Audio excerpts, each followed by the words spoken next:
ದಲಿತರ ಜಾಗಗಳೇ ಬೇಕಾ? ಅದು SC ST ಗ್ರ್ಯಾಂಡ್ ಜಮೀನೇ ಬೇಕಾ ಇವ್ರಿಗೆ? ಅಲೋಫರ್ ಅಶೋಕ್ ಮಾಡಿರೋ ಕೆಲಸ ಏನು ಅಂತ? ಇಲ್ಲಿ ನೈಸ್ ರೋಡ್ ಏನು ಹಾದು ಹೋಗಿದೆ, ಅಕ್ಕಪಕ್ಕದ ಜಾಗ ಬಡವರ ಬಲಿಗರ ಜಾಗಗಳನ್ನೆಲ್ಲ ಲೂಟಿ ಮಾಡೋದು, ನಕಲಿ ಡಾಕ್ಯುಮೆಂಟ್ಸ್ ಗಳನ್ನ ಕ್ರಿಯೇಟ್ ಮಾಡ್ಕೊಂಡು ಕಂಪ್ನಿ ಹೆಸರು ಕೂರಿಸ್ಕೊಳ್ಳೋದು, ಬರೀ ಇದೆ ಭೂಮಾಫಿಯಾಗಳು. ಮೇಲೆ ತಿರುಗಿ ನಾವು ಜೀವನ ಮಾಡಿದ್ದೀವಿ ಸಾರು. ಈ ಸುಳ್ಳು ಹೇಳಿದ್ರೆ ಕೇಳ್ತೀಯ, ದಿಟ್ಟ ಹೇಳಿದ್ರೆ ಕೇಳ್ತೀಯ.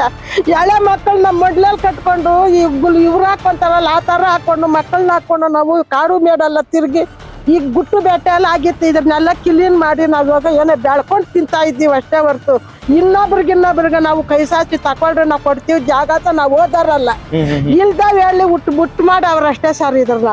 ಇಲ್ದ ಬೇರೆ ನಿಮಗೆ ಗೊತ್ತಿಲ್ಲದಂಗೆ ಯಾರು ಸೈನ್ ಮಾಡಿಸ್ಕೊಂಡು ದುಡ್ಡು ಕೊಟ್ಟಿದ್ರಾ? ಯಾರು ಕೊಟ್ಟಿಲ್ಲ ನಮ್ಗೆ, ಏನು ಇಲ್ಲ.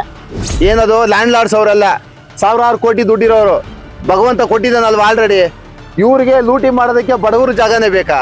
1939ರಲ್ಲಿ ಕ್ಲೀನ್ ಆಗಿ ದರಖಾಸ್ತು ಮೂಲಕ ಮಂಜೂರಾಗಿರುವಂತಹ ಜಾಗ ಲಿಂಗ ಅವ್ರಿಗೆ. ಇದು ಕ್ಲಿಯರ್ ಡಾಕ್ಯುಮೆಂಟ್ಸ್. ಇದು 98 ಅಂದ್ರೆ 98 ಗಂಟನು ಲಿಂಗ ಅವರ ಹೆಸರಿನಲ್ಲಿ RTC ಕೂತಿದೆ. ನರಸಿಂಹಮೂರ್ತಿ ಬಂದಿಲ್ಲ.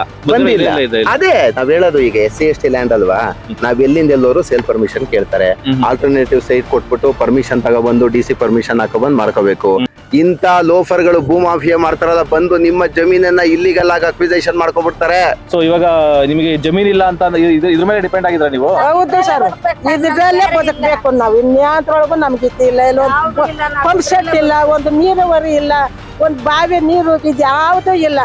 ಬೆಳೆ ಉಯ್ಬೇಕು, ನಾವು ಬೆಳೆ ಬೆಳ್ಕೊಳ್ಬೇಕು, ಅದ್ರೊಳಗೆ ಜೀವನ ಮಾಡ್ಬೇಕು. ಏನೇನ್ ಬೆಳೆ ಬೆಳೀತಾ ಇದ್ರಿ?